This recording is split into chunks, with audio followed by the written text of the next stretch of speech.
You have to know that whatever you did in this life has some meaning, has some objective. At least you made an effort to save somebody's life. That's Afifa Batool. She's the head of marketing and communications at Indus Hospital and Health Network in Pakistan. Today we're going to hear her story. That's next on St. Jude Around the World. I'm Suheir Rasul, and I have the privilege of serving as a Senior Vice President for ALSAC, the fundraising and awareness organization for St. Jude Children's Research Hospital. As part of the St. Jude Global Mission, we collaborate with nonprofit organizations worldwide to fight against pediatric cancer and other catastrophic diseases. This podcast brings you real stories of the life-saving work of our St. Jude Global Alliance partners.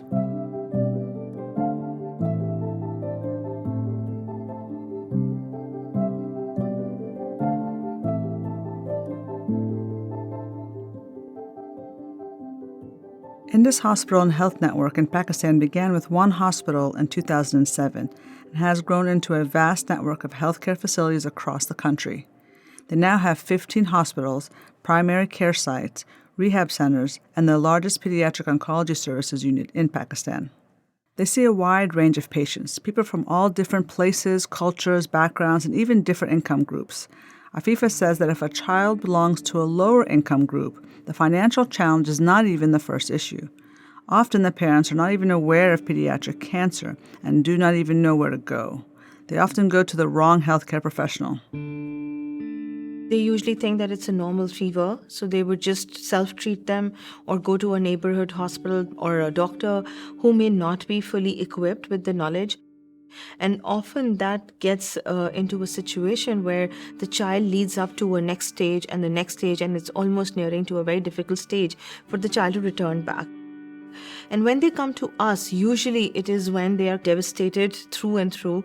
And when they eventually find out that what is going on with their child, it is further more devastating for them. Not all cases in Pakistan start off that way.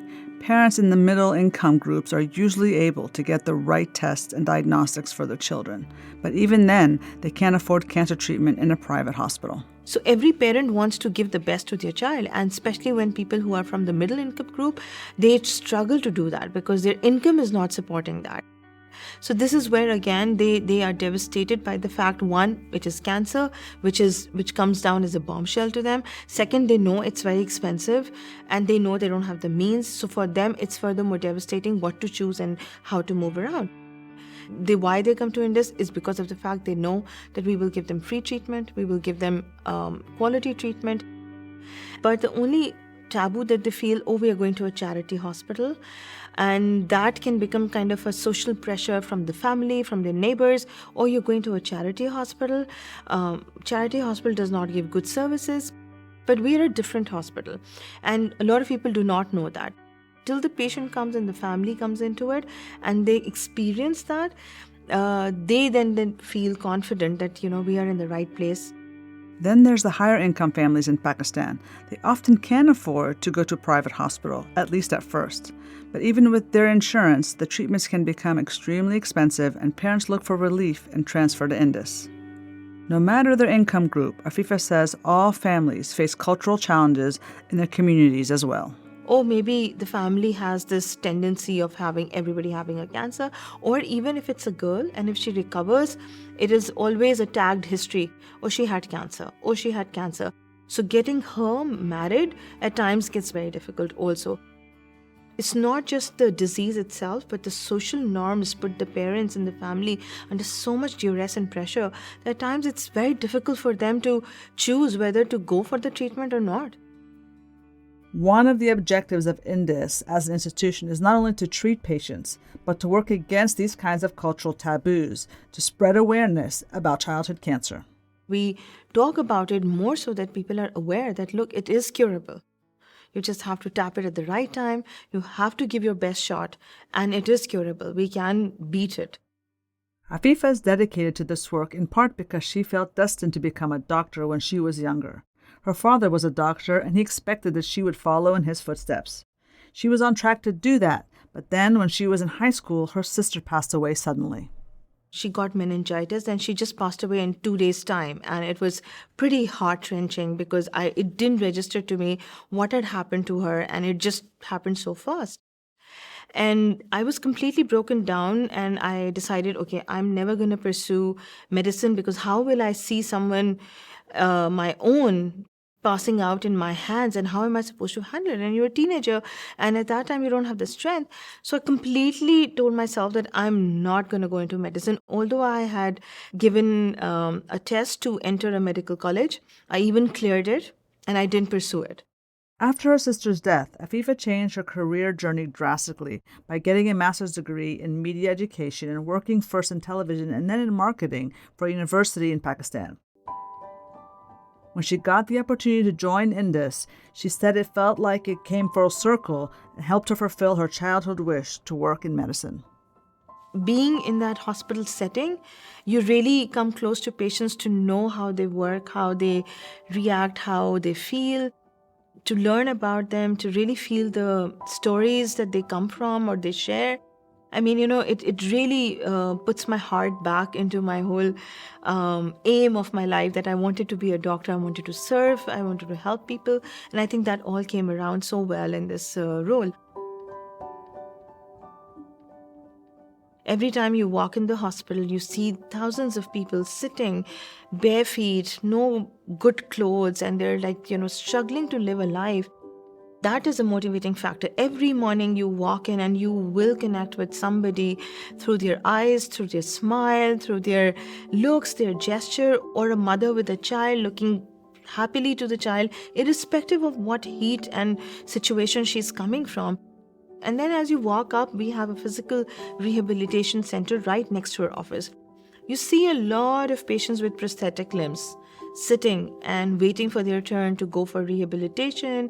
You see a lot of children, they're waiting to get a prosthetic limb. And my little effort, I feel, can do something for them.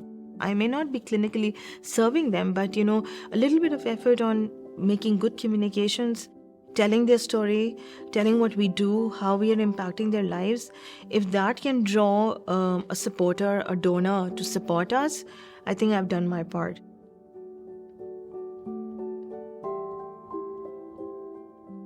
Like many healthcare workers, Afifa brings these stories of patients home with her, talking to her son about the importance of reaching out to make a difference. And Indus works with volunteers from schools and colleges around Pakistan to make this a reality and to raise awareness. And the only thing I keep telling them, just think for a moment that if you had someone so close in your family who was going through this, you would have done an extra mile for that. So you just have to keep thinking that these people are your distant relatives, they are your distant siblings, and you just have to help them out. And they just need a little bit of smile. They need a little bit of, comfort. And that's all what they need at the moment, because the treatment is going on. And this is what they just need.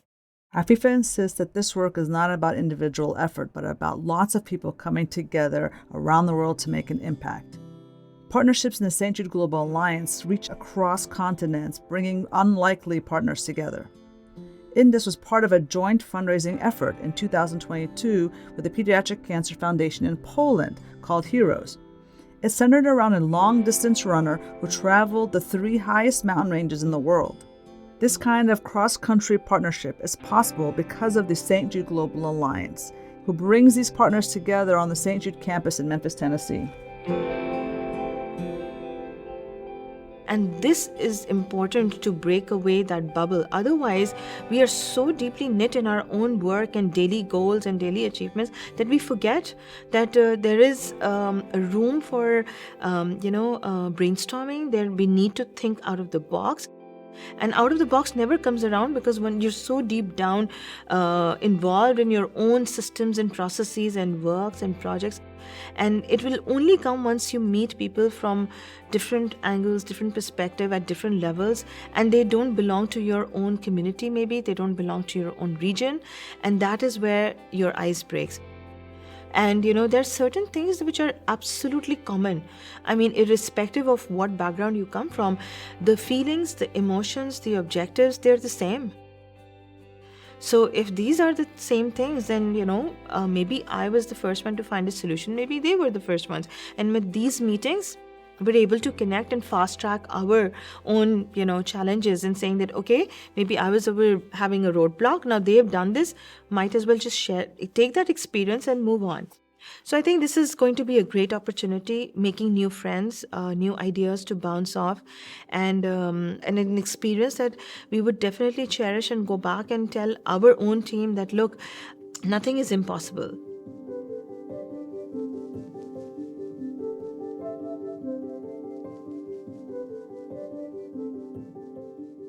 Each year, an estimated 400,000 children worldwide develop cancer. Globally, approximately 90% of children with cancer live in low and middle-income countries, and far too many of these children lack access to adequate diagnosis and treatment. Compounding this problem is the limited funding for pediatric cancer worldwide. Many of these children will die unnecessarily from their disease. St. Jude Global is working to change that. Thank you for listening to our story. We hope you enjoyed learning more about our partners in the St. Jude Global Alliance.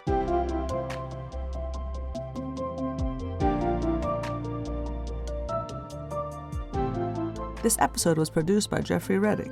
It was edited by Grace Corzico Evans and Evelyn Skoda. Recorded by Jason Latshaw. And I'm Suheir Rasul.